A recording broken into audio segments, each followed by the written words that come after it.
know, the Maryland themes, the Maryland NAACP, the different themes that they put in. It's just, I'm a copyright there. And then you have to think about, too, the teacher. You Yeah. know what I mean? It's like the teacher that just helps to guide them to do it all. I think that's no easy. At all. To sit them down, to be attentive. But I think at the end, when they see the final piece, it's like, hey, good to see you. Yes. Looking great. absolutely. But I still wasn't doing that in art class or whatever classroom it was. That was not happening. Downstairs, it's a part of our department. Okay. You have to demonstrate the 10 ceilings. But even that, I ended up picking up the flute, playing the flute. Reading Not the artisans of this thing. music. So That was, and then writing, like I don't even know if I can do that little key thing anymore, but I remember, like, we had to learn how to do it in order to, like, play, but I always do kick, I have to go back to it, because I do think about it, like, why did you the process by which you I should actually have just kept going, you know? was unique at that time. So my voice is like scratching the head. Yeah.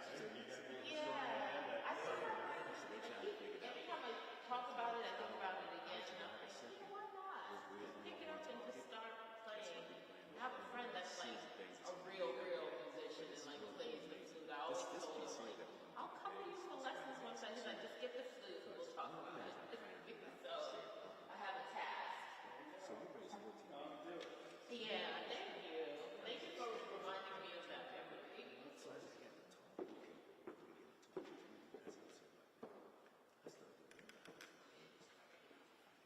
I started doing so confident to start to think about that. Wait a minute, these are people. I was shocked when I realized, and I went back to University of Baltimore, that's that neighborhood indicators, right? Okay. So they give you the demographics. And can you imagine if the average family income in this community is like $22,000? I know. So I was like, man, how are they making it? So I said, wait a minute. So I started reaching out. I knew the banks was doing things, but I said, they're like one-offs, right? So I said, I need to get me a real collaboration with someone that understands, the true development and nurturing what you do, starting from the person that, hey, you get a savings account, all the way up the budget and all the things you do. Because we're going to have to be really intensive around financial literacy. That's really, now you can have $5, but how do you proportionally use the $5? Right. It's still Right. I mean, that's all you got. That's right. You got to still my grandparents did it.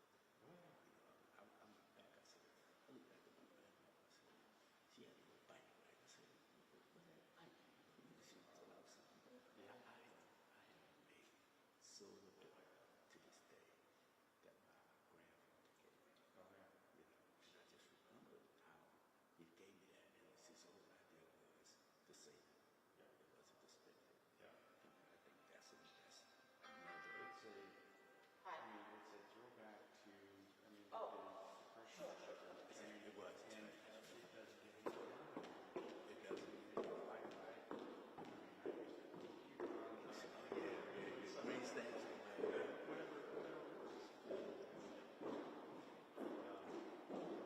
That's great. So thank them, Betty. I'm telling you, we have a contest going on in our elementary middle schools for students to produce art that reflects. You can use any medium, but reflects the theme of Thurgood Marshall. Yeah. And so this was Hamilton Elementary Middle School from last year. That's amazing. So it's 6th and 8th graders. There were 20 of them, and they were assigned to. Yes. Each one was assigned a square. Yeah. And they Beautiful. Oh man.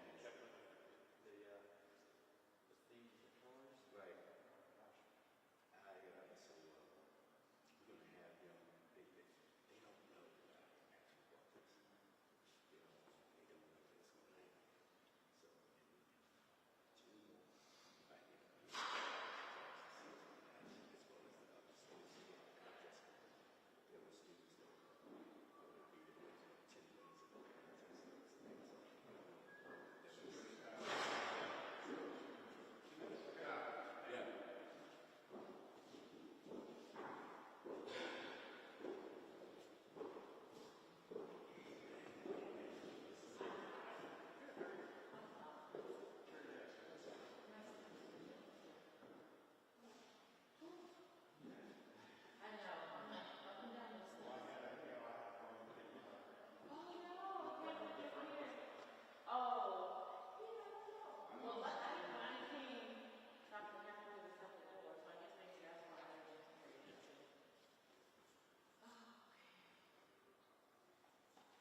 Good morning.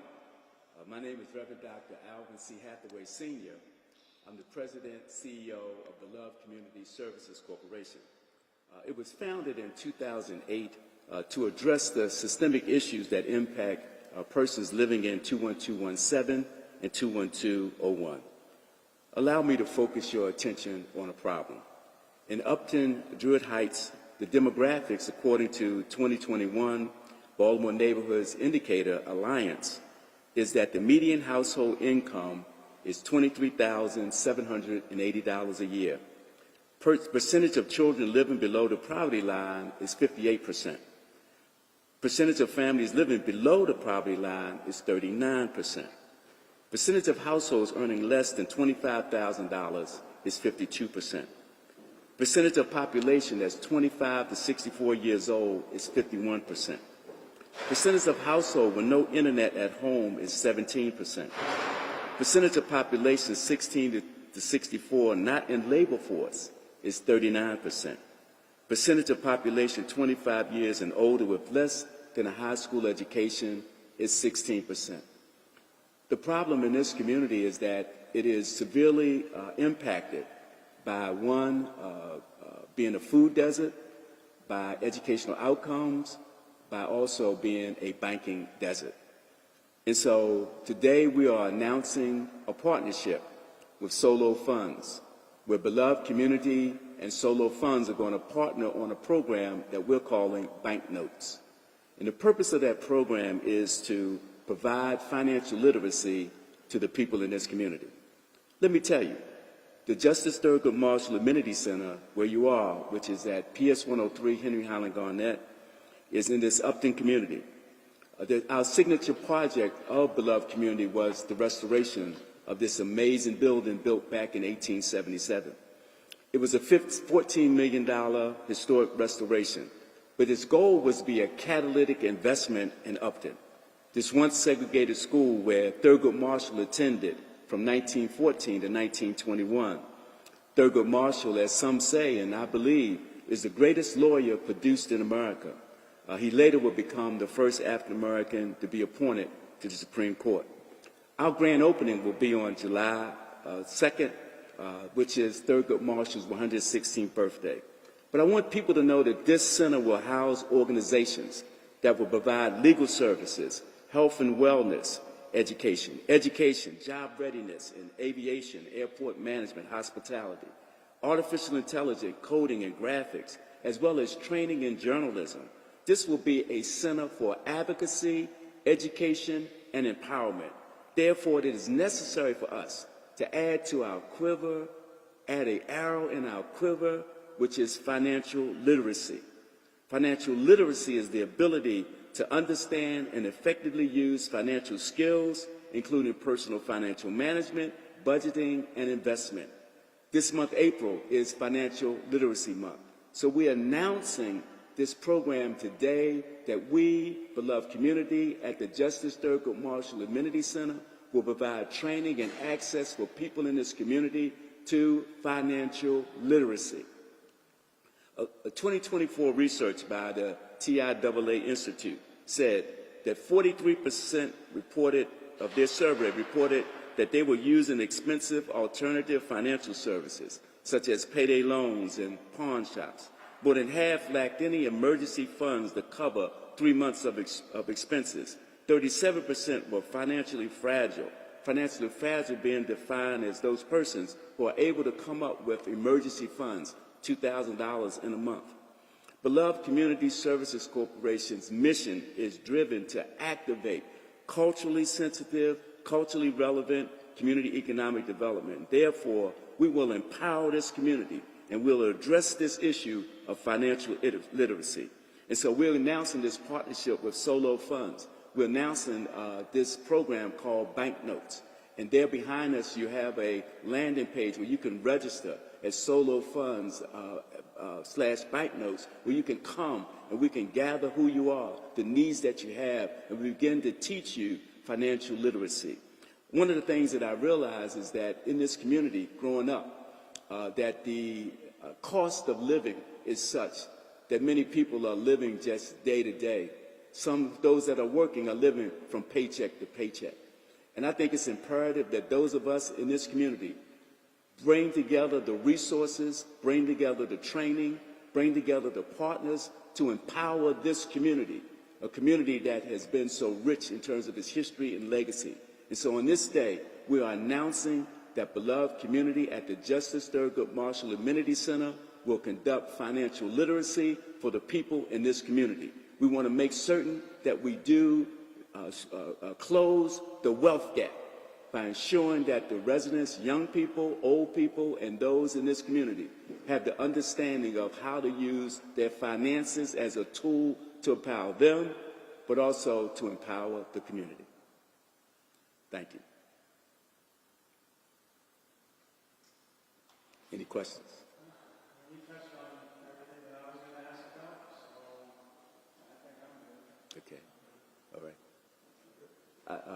What I just, you can give them a copy of my notes that I have where I just shared those elements. Oh, excuse me, I'm sorry. Yeah, bank rolls. Thank you. I'll clear that up. Thank you. I'll make sure that you don't accidentally put you saying bank notes in there. Thank you.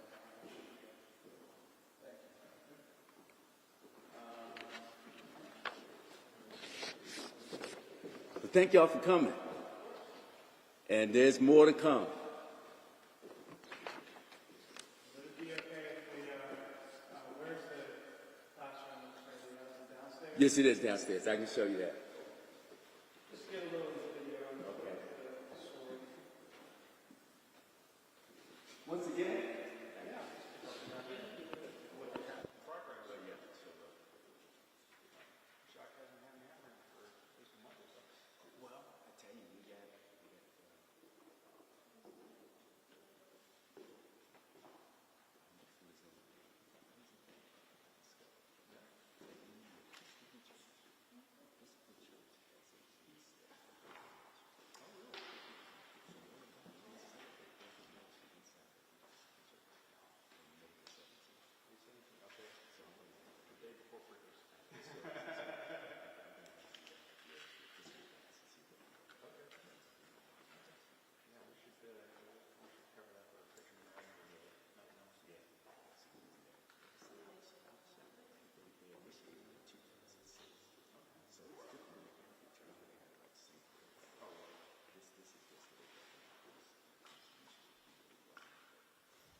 okay, but I'll show y'all what we're gonna have our classes.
They are.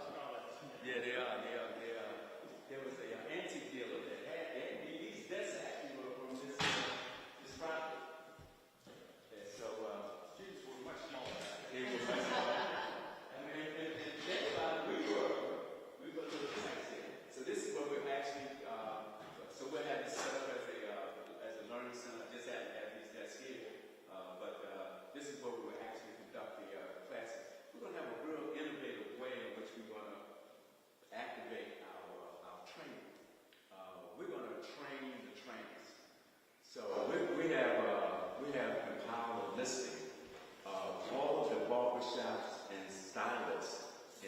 21217 and 21201.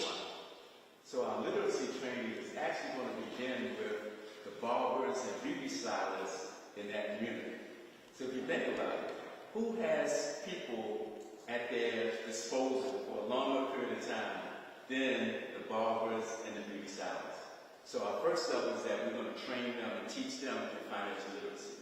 And then we continue that for persons that are their customers, persons that are their clients, those that are primarily in this 21217. They'll come here and we have a whole course and curriculum of training for financial literacy. So it's really going to be a total activation of the assets in our community, a total activation of those persons who are most in touch with the people in our communities. We think after we do the training with, of course, with the barber shops and beauty salons, we will then begin to conduct trainings with the other community-based organizations and faith-based organizations. But our secret sauce, we think, will be that we will train the trainer in terms of training our barbers and stylists in financial literacy. So this is where it all began, and this is where it will all occur. So again, I thank you for sharing. What were the two zip codes again? 21217 and 21201. Date.